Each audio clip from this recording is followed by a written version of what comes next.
主任，我好似俾人搵笨，前排出面做完根管治療，指牙到而家仲係好痛。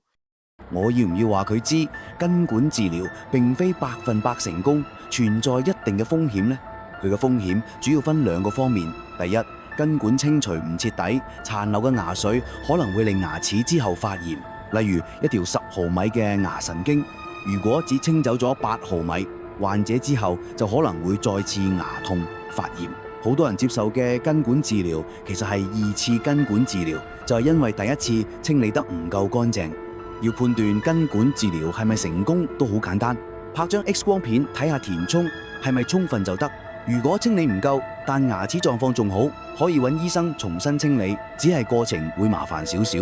第二，術後護理不當帶嚟嘅問題，根管治療後嘅牙齒會變脆，食硬嘢好容易劈裂或者出現裂紋，嚴重時指牙可能保唔住。